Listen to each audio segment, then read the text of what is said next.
રાધે રાધે અને આપ સૌનું આજના ઊંડાણપૂર્વકના વિશ્લેષણમાં સ્વાગત છે.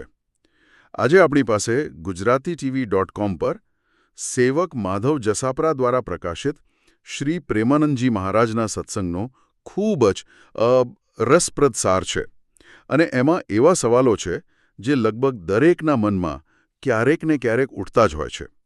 ખાસ કરીને જેઓ આધ્યાત્મિક માર્ગ પર ચાલવાનો પ્રયત્ન કરી રહ્યા છે. બિલકુલ. અને આજના વિશ્લેષણનો હેતુ કોઈ ઉપદેશ આપવાનો નથી, પણ એક સાધકના મનની જે યાત્રા હોય છે એને સમજવાનો છે. સાધકની યાત્રા, બરાબર? હા. શરૂઆતની અધીરાઈથી લઈને પછી સાધનાની જે ગૂંચવણો આવે અને અંતે મોક્ષના સાચા અર્થ સુધી મહારાજજીના જવાબો જાણે આ યાત્રા માટે એક નકશા જેવા છે. તો ચાલો એ યાત્રા શરૂ કરીએ. અને શરૂઆત એક એવા પ્રશ્નથી કરીએ જે કદાચ સૌથી વધુ અધીરાઈ બતાવે છે. સૌરભ યાદવજી પૂછે છે, શું 24 કલાકમાં ભગવાનનો સાક્ષાત્કાર થઈ શકે છે? આ પ્રશ્નમાં જ એક પ્રકારની ઉતાવળ છે, ખરું ને? જાણે કોઈ કોર્સ પૂરો કરવાનો હોય. ચાલો જોઈએ મહારાજજી આનો શું જવાબ આપે છે. હા, અને જવાબ ખૂબ જ ગહન છે. મહારાજજી સ્પષ્ટ કહે છે કે આ કોઈ ગણિતનો દાખલો નથી. ગણિતનો દાખલો નથી, બરાબર. કે 24 કલાકની મહેનતથી ઉકેલાઈ જાય. ભગવત પ્રાપ્તિ 1 સેકન્ડમાં પણ થઈ શકે છે. ઓહો. અને કદાચ કરોડો જન્મ પણ ઓછા પડે. એમ. હા, કારણ કે આ કોઈ સાધના કે તપસ્યાનું ફળ નથી જેને આપણે મહેનતથી ખરીદી શકીએ. તે સંપૂર્ણપણે ભગવાનની કૃપા પર આધારિત છે. એટલે આપણી કોઈ સાધનામાં એટલી તાકાત નથી કે ભગવાનને પ્રગટ થવા મજબૂર કરી શકે. બિલકુલ નહીં. તો પછી આ 24 કલાકવાળી વાત ક્યાંથી આવી? મને લાગે છે મહારાજજી એક શરત મૂકે છે જે સમય કરતાં માનસિક અવસ્થા ઉપર વધુ કેન્દ્રિત છે. બરાબર. તમે સાચો શબ્દ પકડ્યો. વ્યાકુળતા. વ્યાકુળતા. હા. તેઓ કહે છે કે જો કોઈ વ્યક્તિ 24 કલાક સુધી બીજી કોઈ પણ ચિંતા વિના ફક્ત ભગવાન માટે એવી રીતે રડે કે જાણે તેના પ્રાણ નીકળી રહ્યા હોય, તો હા, ભગવાન મળી શકે છે. આ કોઈ સામાન્ય રડવાની વાત નથી. ના, જરાય નહીં. આ એક એવી તીવ્ર ઝંખના છે જેમાં સંસારની બીજી કોઈ વસ્તુનું અસ્તિત્વ જ ન રહે. અને આ વ્યાકુળતાને સમજાવવા માટે તેમણે ગુરુ શિષ્યનું એક અદ્ભુત ઉદાહરણ આપ્યું છે. હા, એ ઉદાહરણ તો ખરેખર હચમચાવી દેવું છે. ગુરુ પોતાના શિષ્યને યમુના નદીમાં સ્નાન કરવા લઈ જાય છે અને શિષ્યને ડૂબકી લગાવવાનું કહે છે અને પછી તેનું માથું પાણીમાં જ દબાવી રાખે છે. ઓહો. શિષ્ય તડફડિયા મારે છે, શ્વાસ માટે તડપે છે. જ્યારે એને લાગે છે કે હવે બસ પ્રાણ નીકળી જ જશે, ત્યારે ગુરુ તેને બહાર કાઢે છે. શિષ્ય હાફતા હાફતા કહે છે, ગુરુદેવ, એક ક્ષણ પણ મોડું થયું હોત તો હું મરી જાત.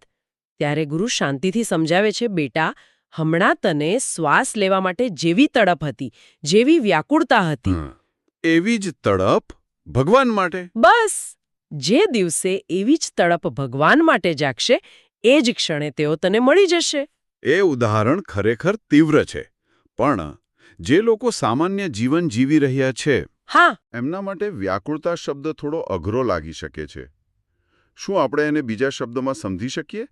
શું એ એક પ્રકારની તીવ્ર હોમ સિકનેસ જેવી છે, જાણે આપણે આપણા મૂળ ઘેર પાછા જવા તડપતા હોઈએ? ખૂબ સરસ રીતે તમે એને સમજાવ્યું. હા, એ બંનેનું મિશ્રણ કહી શકાય. એ એક એવી તીવ્ર ઝંખના છે જ્યાં ભગવાન વિના બીજું કશું જ ગમતું નથી. મન બીજી ક્યાંય લાગે જ નહીં. બરાબર. અને આ જ ભાવ પુષ્પજીના પ્રશ્નમાં છે કે રહી ન સકત પલ પલકન અંતર. એટલે કે એક ક્ષણ માટે પણ ભગવાન આંખોથી દૂર થાય એ સહન ન થાય. હા, એવી તડપ કેવી રીતે જગાડવી? અને આના માટે મહારાજજીએ કોઈ હવામાં વાત નથી કરી, પણ 6 નક્કર ઉપાયો બતાવ્યા છે. જી, તેમણે 6 સૂત્રો આપ્યા છે. રસિક સંતોનો સંગ, શ્રી રાધારાણીની અનન્ય શરણાગતિ, વૃંદાવનની રજનું સેવન, નિરંતર નામજપ, ભગવાનને ભોગ લગાવ્યા વિના અન્નજળ ન લેવું અને રોજ ચરણામૃતનું પાન કરવું. હવે આ 6 ઉપાયોને એક લિસ્ટ તરીકે જોવાને બદલે શું આપણે એની પાછળનો સિદ્ધાંત સમજી શકીએ? ચોક્કસ. મને એવું લાગે છે કે આને અમુક ભાગમાં વહેંચી શકાય. જેમ કે વૃંદાવનની રજ અને ચરણામૃત એ ભૌતિક અને આધ્યાત્મિક રીતે એ પવિત્ર સ્થાન સાથે જોડાવા માટે છે. બરાબર. જ્યારે નામજપ અને ભોગ અર્પણ કરવો એ ભક્તિને રોજિંદા જીવનમાં વણી લેવાની ક્રિયાઓ છે. શું અહીંયા હેતુ એ છે કે ભક્તિ કોઈ અલગ પ્રવૃત્તિ નથી, પણ જીવન જીવવાની એક રીત છે? તમે એકદમ સાચો મુદ્દો પકડ્યો. આ 6 ક્રિયાઓ કરવાનો હેતુ માત્ર એ ક્રિયાઓ પૂરી કરવાનો નથી. આ બધા સાધનો છે જે ધીમે ધીમે આપણા મનની દિશા બદલે છે. અચ્છા. વૃંદાવનની રજ માથે ચડાવવી એ અહંકારને ઓગાળવાની ક્રિયા છે. નિરંતર નામજપ એ મનને સંસારમાંથી હટાવીને ભગવાનમાં સ્થિર કરવાનો અભ્યાસ છે. અને ભોગ લગાવ્યા પછી જમવું? એ આપણને યાદ કરાવે છે કે આપણું પોષણ કરનાર પણ ભગવાન જ છે. દરેક ક્રિયા અહંકારને નબળો પાડે છે અને ભગવાન સાથેના સંબંધને મજબૂત બનાવે છે. સારું, તો માની લો કે કોઈ આ માર્ગ પર ચાલી રહ્યું છે, પણ એમને કેવી રીતે ખબર પડે કે તેઓ સાચી દિશામાં છે? કારણ કે મન બહુ ચાલાક હોય છે, ખબર છે. એ ભક્તિના નામે પણ પોતાના અહંકારને પોષી શકે છે. આ જ ડર સાર્થકજીના પ્રશ્નમાં દેખાય છે કે આત્મછેતરપિંડીથી કેવી રીતે બચવું. આ ખૂબ જ મહત્વનો પ્રશ્ન છે અને મહારાજજી આના માટે એક માપદંડ આપે છે, એક લિટમસ ટેસ્ટ જેવો. Litmus test? હા, તેઓ કહે છે કે જો જીવનની દરેક પરિસ્થિતિમાં, પછી તે સુખ હોય કે દુઃખ, લાભ હોય કે હાનિ, માન હોય કે અપમાન, બરાબર, દરેક સ્થિતિમાં જો ભગવાનનું મધુર સ્મરણ સતત અખંડ રીતે ચાલતું રહે તો સમજવું કે ભક્તિ વધી રહી છે. પણ શું એ વ્યવહારુ છે? મન તો સ્વભાવથી ચંચળ છે. શું મહારાજજી અહીંયા એક સંપૂર્ણતાના આદર્શની વાત કરી રહ્યા છે? કે પછી વાત એ છે કે જ્યારે મન ભટકી જાય ત્યારે તમે કેટલી ઝડપથી તેને પાછું ભગવાનમાં લગાવો છો? શું એ રિકવરી ટાઈમ મહત્વનો છે? તમે બહુ સારો પ્રશ્ન પૂછ્યો. અહીંયા વાત સંપૂર્ણતાની નથી, પણ અભ્યાસની નિરંતરતાની છે. શરૂઆતમાં મન વારંવાર ભટકશે, પણ જો પૂજાપાઠ પછી તરત જ મન કલાકો સુધી સંસારની ચિંતાઓમાં ડૂબી જાય અને ભગવાન યાદ જ ના આવે, તો સમજવું કે હજી કાચું છે. પણ જો મન ભટકે અને તરત જ અહેસાસ થાય કે અરે, હું તો મારા પ્રભુને ભૂલી ગયો, અને તમે ફરીથી સ્મરણમાં લાગી જાઓ, તો એ પ્રગતિની નિશાની છે. બરાબર. ભગવત સ્મૃતિની નિરંતરતા એ લક્ષ્ય છે અને તેના તરફની દરેક કોશિશ એ સાચી ભક્તિ છે. આ ભક્તિ અને સ્મરણની વાત મને એક બહુ જ મોટા અને ગૂંચવણભર્યા પ્રશ્ન પર લઈ જાય છે. કર્મ. કર્મ.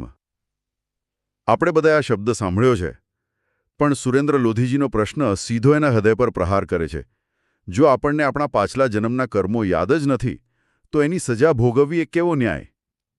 આ પ્રશ્ન લગભગ દરેક તાર્કિક વ્યક્તિના મનમાં ઉઠે છે અને મહારાજજી આનો જવાબ ખૂબ જ સરળ અને સચોટ ઉદાહરણોથી આપે છે. તેઓ કહે છે, જુઓ, આપણી યાદશક્તિ બહુ નબળી છે. એ તો છે.